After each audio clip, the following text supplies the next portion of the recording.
Audax e Fluminense, jogo hoje em Bacaxá, em Saquarema, no estádio Se Resende. Tudo que você precisa saber sobre essa partida você encontra aqui nesse vídeo de pré-jogo.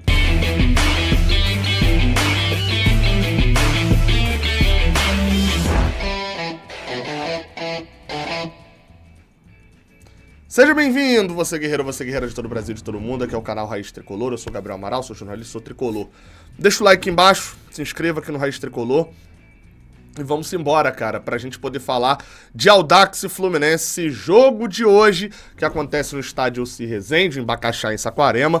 O Audax é um time nômade, né, praticamente, começou...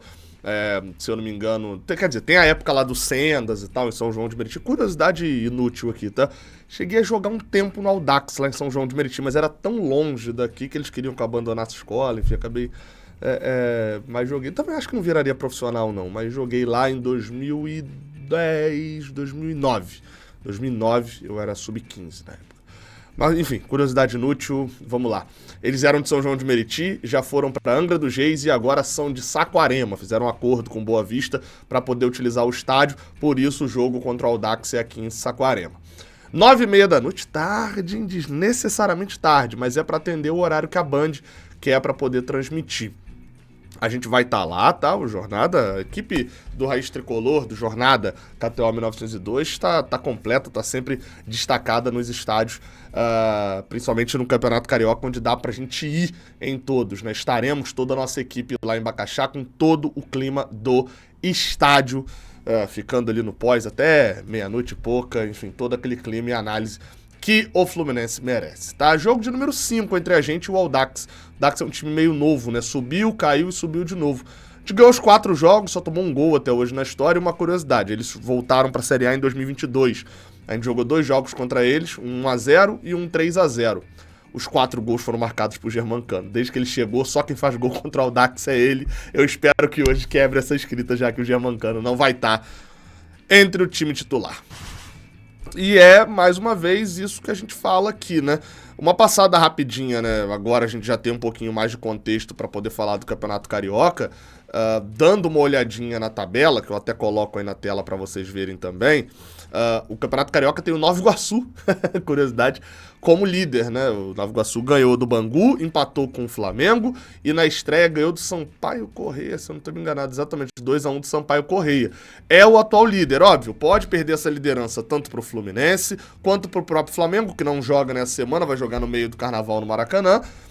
E pode perder também pro Vasco, que vai jogar contra o Madureira. Então esses 3 times podem tirar a liderança do Nova Iguaçu, mas é o time pra gente ficar de olho, porque já jogou contra um dos grandes, já tá com 7 pontos, não perdeu. Rodada que vem, olha só, Luso Brasileiro, Fluminense e Nova Iguaçu.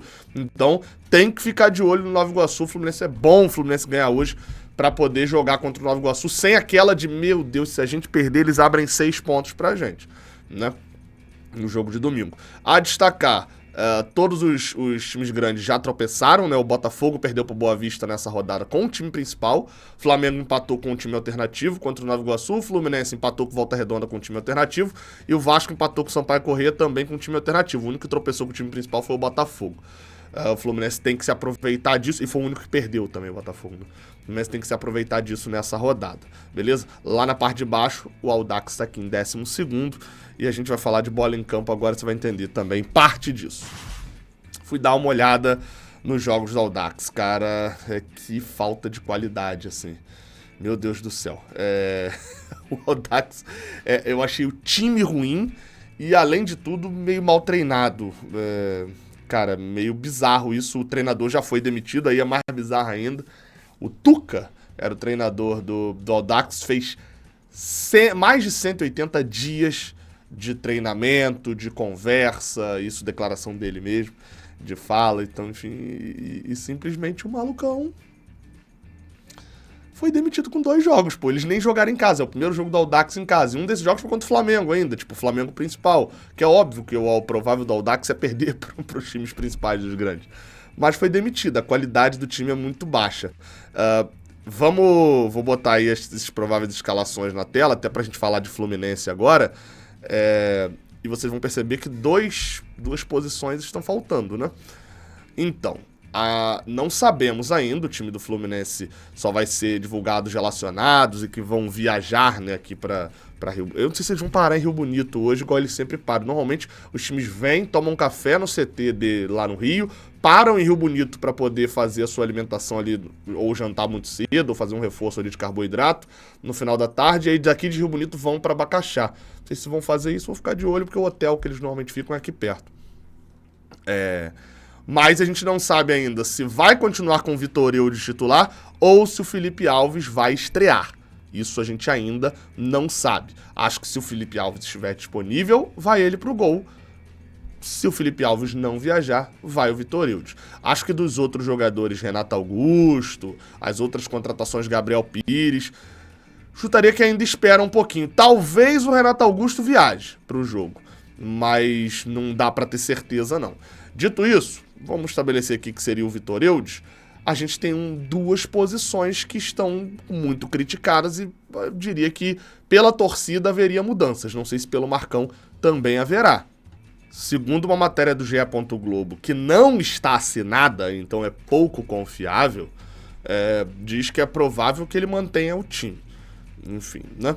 Na lateral direita seria o Alexandre Jesus. A concorrência do Alexandre Jesus também não é das mais fortes, né? Mas eu vou falar já do Alexandre Jesus e do Gustavo Apes, tá?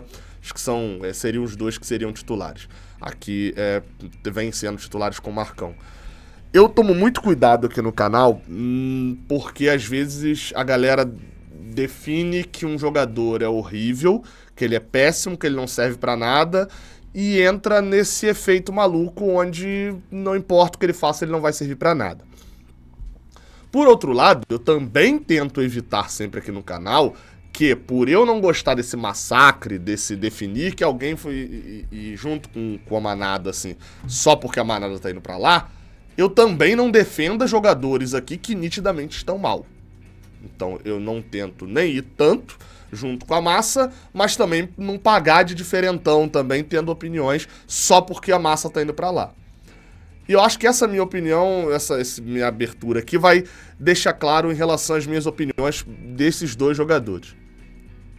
Nos jogos anteriores, quando você pega o Gustavo Apes, é um jogador que está sendo muito criticado, porque eu acho que a maior parte das ações dele com bola foram muito ruins. Ele tem alguns lances que chamam a atenção do torcedor de uma maneira muito forte. Ele faz o pênalti contra o Volta Redonda, ele isola uma falta, ele erra muito no jogo contra o Bangu. Mas você pega o mapa de calor do Gustavo Apes, ele tá o campo inteiro correndo. Provavelmente é isso que faz o Marcão mantê-lo como titular. Essa disposição física. A gente sabe muito como funciona a lógica do Diniz e, de certa maneira, a lógica do Marcão também. E, bem, assim, chama a atenção, pra mim, o fato de que todos os gols do Fluminense foram marcados com Gustavo Apes em campo e todos os gols sofridos pelo Fluminense tenham sido sofridos sem Gustavo Apes em campo. É só um dado, pode ser um dado que não sirva pra nada, que não diga nada, eu sempre falo isso, números têm que ser interpretados. Esses números podem não dizer nada, mas é um dado chamativo. Os 3 gols do Fluminense no Carioca foram marcados com ele em campo. E o Fluminense se sofreu 2 e nenhum dos 2 com ele em campo. Então acho que tem uma lógica no Marcão aí na escalação. Gabriel, você escalaria? Não. Eu acho que minutos pro Edinho eu gostaria de ver um pouquinho mais ele. Entrou mal contra o Bangu, mas entrou bem contra o Volta Redonda. Acho que pode ter um efeito mais positivo. Acho que é mais jogador do que o Gustavo Apes. Mas tentando entender a cabeça do Marcão, acho que é isso. Agora, tentando entender a cabeça do Marcão quando ele pensa em escalar Alexandre Jesus, aí eu já diria que aparece mais ou menos isso daqui.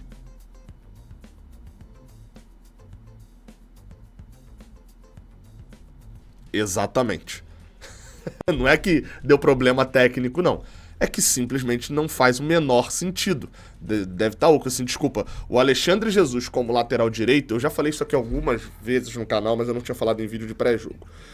Cada minuto de Alexandre Jesus como lateral direito é problemático. Para o Fluminense, porque tem ali um cara que não é lateral direito e não é jogador de futebol como lateral direito, é problemático. Para o Alexandre Jesus, sim, Porque eu já falei isso algumas vezes, Alexandre Jesus tem alguns gols na carreira. Tinha um certo destaque na base do Cruzeiro antes de vir pra cá por problemas extracampo. É um cara que dentro da grande área faria ali 4, 5, 6 gols ali por ano numa Série C da vida e seria jogador de futebol. Foi centroavante reserva da Tombense na Série B que caiu. Ou seja, jogaria a Série C. Como lateral direito, ele não tem nível pra ser jogador profissional. É aquele que você bate o olho, olha e fala, com certeza o cara que é o bom da minha pelada jogaria melhor do que ele, sim, jogaria. Então, isso é ruim pra ele também, que tá destruindo uma carreira que poderia ser uma carreira, olha lá, que passe aí, uma carreira de andarilho da bola, que poderia ser centroavante da Audax, por exemplo. Lateral direito da Audax não poderia, porque ele não tem nível pra isso. E é ruim também pros empresários do Alexandre Jesus. Vão ter mais esforço ainda pra arrumar um time dele. Cada minuto do Alexandre Jesus na lateral direita é um minuto de perda pra todo mundo, inclusive pra gente também como torcedor. Então esse não tem como justificar. Ah não, mas a concorrência é o Johnny, que não deu certo nem direito, nem no Red Bull Bragantino B. Dane-se, o Johnny é lateral direito. Ah, é o Justen. Quem é o Justen? Dane-se, não importa. São jogadores de futebol. O Alexandre Jesus como lateral direito não é jogador de futebol. Eu tomo muito cuidado pra poder não caminhar, mas o Alexandre Jesus não tem como. Escalação do Audax, tá? Eles mudaram o goleiro na primeira e na segunda rodada, então não dá pra saber qual que entra. Na primeira rodada falhou contra o Flamengo, uma loucura, o tal do Leandro.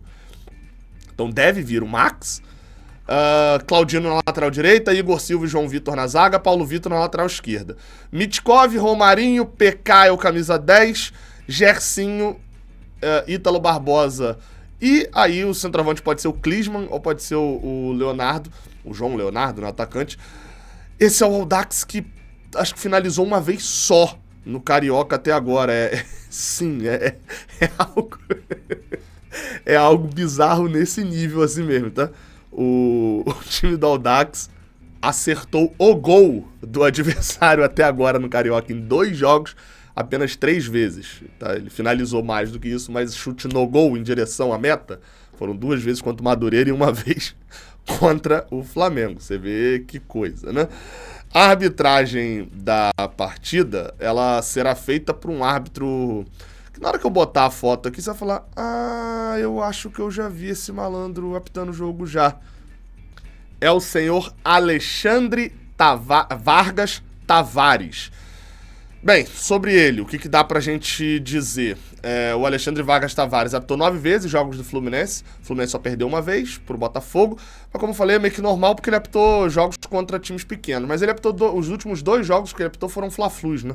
Foi o Fla-Flu do 1-1 em 2021, o jogo de ida da final do Campeonato Carioca, gol do Abel Hernandes, e o Fla-Flu do John Ares em 2022.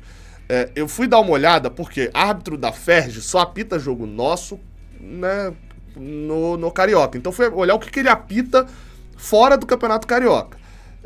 Bem, na minha pesquisa aqui, o que eu achei de 2023 dele foram jogos da Série D, da segunda divisão do feminino, um jogo da Série C e sendo VAR, auxiliar em outros jogos. Ou seja, arbitragem padrão Ferj. Seguinte, antes de eu encerrar, quem foi na KTO no último vídeo, no último jogo, se deu muito bem, tá? Porque eu mandei bem nas minhas apostas lá, tanto a combinada com o rival e tanto a aposta também relacionada a Fluminense. Dessa vez, me permitiu usar um pouquinho mais, porque eu tinha ganhado uma grana na última, tá? Audax e Fluminense, eu botei vitória do Fluminense, tá? Esse daqui, mais especificamente, eu botei que o jogo terá mais de 2,5 gols no segundo tempo. Acho que o Audax vai se mandar pra cima igual um doido, tá? Tô achando isso. Botei a vitória simples do Fluminense, que tá pagando 1,5. E botei também a vitória do Fluminense somado também a ter 2 gols no jogo. Ou seja, o Fluminense ganha e o jogo tem mais de 2 gols. 2 gols ou mais. Ainda botei umazinha no Madureira aqui, que é o Madureira faz um gol no Vasco. Botei aqui, tá? Madureira ganhou na última rodada, ganhou inclusive o próprio Audax. Vai aqui, olha só. O link da KTO tá aqui embaixo, na descrição. Aliás, o link não tem o que é KTO.com, você nem precisa de link. Pô, é site, é facinho, KTO.com, você vai se cadastrar lá usando o cupom JORNADA, beleza? Vai lá e dá essa moral pra gente, você ganha bônus, tá? Ganha 20% de bônus no seu primeiro depósito. É isso então, hoje no final da tarde estamos partindo lá para Bacaxá e a partir de 8 da noite aqui no Raiz Tricolor, mas também no Jornada KTO 1902, você acompanha toda a nossa cobertura direto de Bacaxá. Tamo junto, até a próxima, valeu!